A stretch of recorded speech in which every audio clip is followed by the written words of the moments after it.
Finally Asia cup में पहले round के मैचेस खत्म हो चुके हैं। आज आखिरी मैच था इंडिया वर्सेस ओमान का। और अगर आपने मैच देखा है सो आपको पता चल गया होगा कि जो मैं बात कर रहा था कि इनके पास सिर्फ बुमराह है।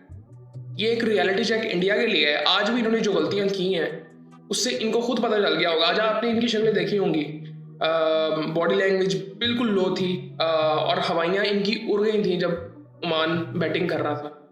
एक टाइम पे लग रहा था शायद ये टोटल चेंज भी हो जाएगा। ये सूरत हाल थी। खैर स्कोर कार्ड पहले देखते हैं फिर बात करते हैं इसके ऊपर। इंडिया ने टॉस जीता और पहले बैटिंग का फैसला किया, जो कि आइडियल था इंडिया के लिए, क्योंकि इन्होंने अभी पहले 2 मैचेस में एक प्रॉपर बैटिंग शोकेस नहीं की। और एक बैट्समैन को कहते हैं ना कि एक थोड़ा सा बैट बॉल लगना चाहिए, वो चीज़ प्रैक्टिस में नहीं थी बैट्समैन के। सो आई थिंक एक आइडियल सिचुएशन थी इनके लिए, जिसको आई थिंक इन्होंने लूज किया है। जितनी इनकी और इनके मीडिया की चीखें निकलती हैं, इनको एटलीस्ट आज 250 रन मारने चाहिए थे। ये जो ये बात करते हैं ना, ये जो गैप 1 2 3 4 बाद में शुरू करें सबको, तो फिर इनको आज 250 रन करने चाहिए थे। ये एक रियलिटी चेक है। मैं कई दफा कह चुका हूं कि इनके जो बॉलर्स हैं वो अनप्लेबल नहीं है यार। ये मीडिया की हाइप है। अनफॉर्चुनेट ये है कि हमारे यहाँ पे हमारे क्रिकेटर्स भी किसी हद तक ये बात करते हैं। ये अनप्लेबल नहीं है, कईयों से बेहतर हो सकते हैं बट अनप्लेबल नहीं है। इनको खेलने वाले गलत खेलते हैं। आज उन्होंने कितनी समझदारी से बैटिंग की है। क्या कौन नहीं था आज सिर्फ बुमराह नहीं था। बुमराह को भी पाकिस्तान वाले मैच में मार पड़ी थी। बुमराह ने भी कोई इतनी खास बॉलिंग नहीं की। सो खैर इंडिया ने पहले बैटिंग की। अभिषेक शर्मा ने 15 बॉलों में 38 रन बनाए। उसकी भी कई शॉट्स ऐसी थी, बड़ी कच्ची शॉट्स थी उसकी भी, लेकिन अच्छी शॉट्स उसने लगाई। और जिस तरह से वो खेलता उसने खेला। शुभमन गिल आज जिस तरह से आउट हुए लेफ्ट हैंडेड से, रोहित शर्मा जिस तरह से आउट होते रहे हैं, शुभमन गिल भी उस तरह से आउट हुए हैं। सो आई थिंक लूप होल्स इनके अंदर भी हैं। ये सिर्फ मीडिया एक इमेज इनकी बिल्ड कर देता है कि जी कोई मसला ही नहीं है, इनसे तो कोई मुकाबला ही नहीं है। वो आज एक रियलिटी चेक आपको मिल जाएगा। और इनकी बेवकूफ़ी आज देखें कि आज सूर्य कुमार यादव बैटिंग के लिए नहीं आया। पता नहीं क्या इनमें वो एरोगेंस है, ईगो है, कि मैं उम्मीद कर रहा हूँ कि ये ना ही हो। अगर तो उसको कोई मसला था जिसकी वजह से वो आया नहीं, अगर तो ये है तो फिर ये एक बड़ी अलार्मिंग चीज़ है इंडियन क्रिकेट के लिए। क्योंकि इनको यहाँ पे ना ये जिस तरह ये बातें करते हैं ना, इनको 250 रन करने चाहिए थे यहाँ पे। जो ये कहते हैं ना 1 2 3 4 भी निकाल दे जी, अब शुरू करें बाकी टीमें। इस तरह की बातें करते हैं ये। खैर संजू सैमसन ने 56 रन बनाए 45 बॉलों में। सो यहाँ पे उन्होंने एक किस्म की एंकर इनिंग ही खेली है और इनकी विकेटें गिरती भी जा रही थी। हार्दिक पांड्या जिस तरह से आउट हुआ, शिवम दुबे 5 रन बना के आउट हुआ, अक्षर पटेल ने 26 रन बनाए, तिलक वर्मा ने 29 रन बनाए और हर्षित राणा ने 13 रन बनाए और 188 रन पे 8 आउट उनके हो गए थे। और सूर्य कुमार यादव ने बैटिंग ही नहीं की। समझ से बाहर है चीज़ है कि जिस तरह आपने जो बॉलिंग लाइनअप अपनी खिलाई है, जिनको बैटिंग करवाई है आपने, क्या आपने इनको अगले मैच में खिलाना है पाकिस्तान के खिलाफ? नहीं खिलाना, तो फिर आपने बैटिंग क्यों नहीं की? सो खैर, और आज आप इनकी बॉडी लैंग्वेज देखें, इनके कप्तान की भी और इनकी पूरी टीम की भी। इनकी हवाइयाँ जो उड़ी हुई थी। और पाकिस्तान वाला मैच देखें ज़रा, ये ओवर कॉन्फिडेंस और ये जो एरोगेंस है ना इनका, ये सारा एक डिफरेंस आपको नजर आ जाएगा। आज नहीं उसका मुंह उस तरह से हो रहा था, जोकर वाला मुंह, आज नहीं वो बनाया उन्होंने। सो खैर आई थिंक एक रियलिटी चेक मिला हो इनको। और वो गौतम गंभीर साहब भी आ रहे थे बार बार डिस्प्ले पे। उनको भी आई थिंक ये पता चल गया होगा कि उनके नैरेटिव्स जो पॉलिटिक्स के हैं उसके अलावा उनको क्रिकेट पे भी फोकस करना है। सो आई थिंक मुझे तो बेसिकली में लग रहा है पाकिस्तान इंडिया में से किसी ने भी नहीं जीता एशिया कप। हम श्रीलंका को कुछ समझ ही नहीं रहे अभी। श्रीलंका ने बहुत जबरदस्त क्रिकेट खेली है अभी तक। सो खैर देखते हैं आगे क्या होता है, लेकिन कल पहला मैच है। सो खैर उसके बारे में बात करते हैं। सो ये इनकी सूरत हाल है जी। बॉलिंग की अगर थोड़ी सी ओमान की बात करूं तो शकील अहमद ने 3 ओवरों में 33 रन दिए। शाह फैसल ने 4 ओवरों में 23 रन देके 2 आउट किए जी। मोहम्मद नदीम ने 1 ओवर 19 रन दिए और जीतन रामानंदी ने 4 ओवरों में 33 रन देके 2 आउट किए जी। 2 आउट किए जी आमिर कलीम ने। और बाकी जो हैं जिक्रिया ने 3 ओवरों में 23 रन दिए हैं। सो उसके बाद है ओमान की अगर बात करें, एक जो चीज़ लगती है ना, ये जो ये सारी एसोसिएट टीम्स इसमें खेली हैं, हांगकॉन्ग हो गया, ओमान हो गया, यूएई हो गया, इसमें पाकिस्तानी बहुत ज़्यादा है। इंडियंस भी हैं लेकिन इंडियंस इतने ज़्यादा नहीं है। सो आई थिंक मुझे ना ये बातें समझ नहीं आती। अब आजकल एक बात चल रही थी कि वो इंडियन मीडिया पे, वो आपको पता है वो इस तरह से वो बात करते हैं। सो ये जो पाकिस्तान ने यूएई वाला मैच लेट हुआ ना, पाकिस्तान ने जो पुश किया जरा आईसीसी को भी और इनको भी, और आईसीसी भी ऊपर से अब आ रहा है जरा। और मुझे लगता है कि इनको शुरू से जो पॉइंट पकड़ना चाहिए था पीसीबी को, वो ये पकड़ना चाहिए था कि सूर्य कुमार यादव ने जो लैंग्वेज जो स्टेटमेंट्स दी हैं उसको पकड़ना चाहिए था कि सलाम जुलूम लेना इससे कोई फर्क नहीं पड़ता, इससे कोई फर्क नहीं पड़ता। ये इंडिविजुअल लेवल पे इंसान ग्रेस शो करता है जो कि उन्होंने नहीं की, जिससे कोई फर्क नहीं पड़ता।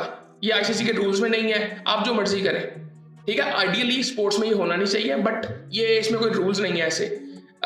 पीसीबी को शुरू से वो लाइन पकड़नी चाहिए थी जो कि सेठी साहब ने भी कहा था, रमीज राजा ने भी कहा था।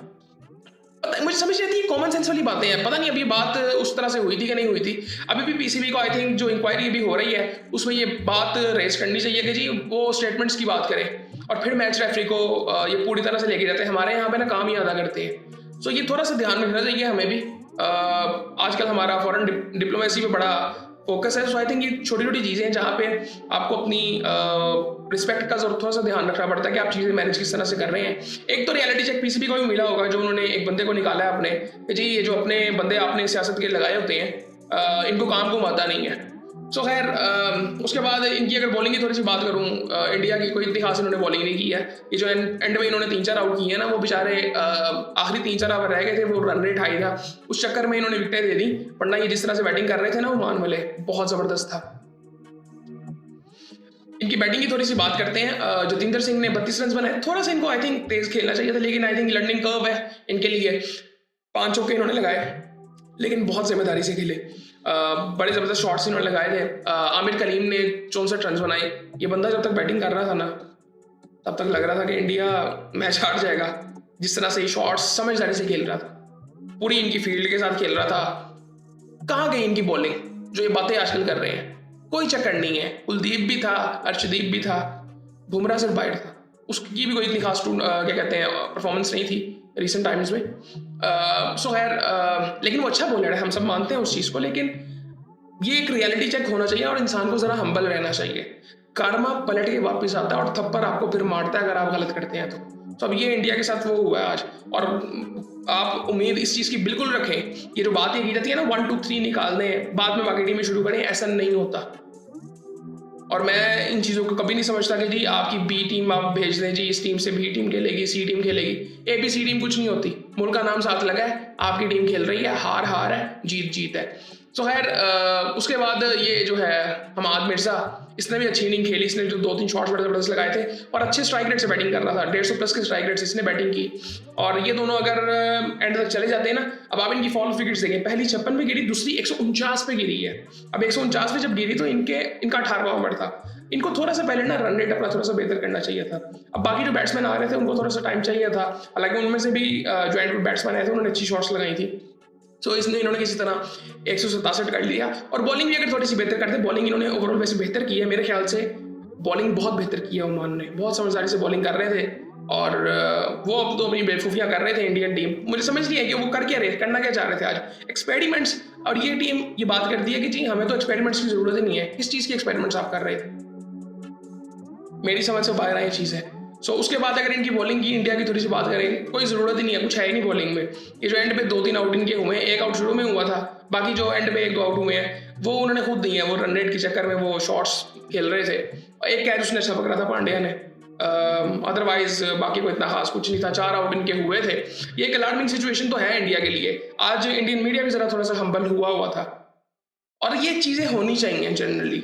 आप हवाओं में थे, ये चीज़ें अच्छी नहीं लगती हैं ना जनरली। आप ना स्पोर्ट्स की रिस्पेक्ट करते हो, ना अपनी ओपोजिशन की रिस्पेक्ट करते हो।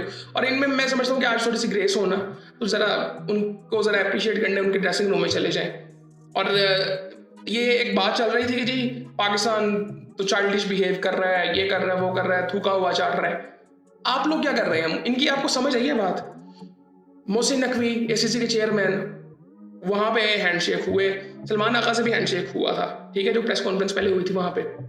उसके बाद ये जो 3 एसोसिएट टीम्स है ना, इसमें मोस्टली पाकिस्तानी है मोस्टली पाकिस्तानी है, ठीक है। और उनके पास पासपोर्ट भी पाकिस्तानी है। इनके पास कोई ओमान का पासपोर्ट नहीं होगा, मोस्टली ऐसे होंगे, ये रेसिडेंट वहाँ के होंगे, सिर्फ एक्सपर्ट्स होंगे। यूएई में भी ऐसे ही है। यूएई में क्रिकेट खेलने का, आप में से कोई भी अगर खेलना चाहता है तो उसके लिए सिंपल सा ही है कि आपको 3 साल वहाँ पे जाके क्रिकेट खेलनी है। वहाँ की सिटीजनशिप तो वो देते भी नहीं है आपको, जहाँ वहाँ जाके 3 साल क्रिकेट खेलनी है, आप वहाँ से खेल सकते हैं उनकी नेशनल टीम से। हांगकॉन्ग का भी ऐसे ही होगा, कुछ ना कुछ रेसिडेंसी की बेस पे है मोस्टली, और इन सब के पास पाकिस्तानी पासपोर्ट भी होंगे। इंडियंस भी हैं बीच में, लेकिन इंडियंस कम है, पाकिस्तानी ज़्यादा है। सो आप यहाँ पे भी ना करें, यहाँ पे ये कर नहीं सकते। इन पे मैं ये नहीं कहूँगा कि इनका मीडिया इन पे थू करेगा, वो खुद इनसे भी घटी है। सो आई थिंक इन बेचारों की भी इतनी गलती नहीं मैं समझता यार, ये प्लेयर्स की उस तरह से गलती नहीं होती, क्योंकि अब गंदे ये होंगे हैं सिर्फ। मतलब मैं उम्मीद नहीं कर सकता कि जसप्रीत बुमराह ये हरकत करे, ठीक है, और होंगे 1-2 प्लेयर्स ऐसे और भी जो पे, इवन ये अर्शदीप की अगर बात करें, क्यों नहीं खेल रहा, आज उसने 100 विकेट ली है, पता नहीं कितने अर्से बाद T20 मैच खेल रहा था, इंडिया की तरफ से सबसे फास्टेस्ट है, क्यों नहीं खेल रहा था? क्योंकि पंजाब से उसका ताल्लुक है भाई, पंजाब से ताल्लुक है उसका, इस चीज़ को समझें। सो एक इनका और एक सिख भी है, वो क्या नाम है उसका, हरभजन, वो जितनी आई थिंक फजूल बातें करता है वो भी इसी चक्कर में करता है। वो मेरे ख्याल से वो रहता भी पंजाब में नहीं है, वो तो ये रहता भी आई थिंक ये मुंबई वगैरह में कहीं रहता होगा, मेरे ख्याल से उस साइड भी रहता ही।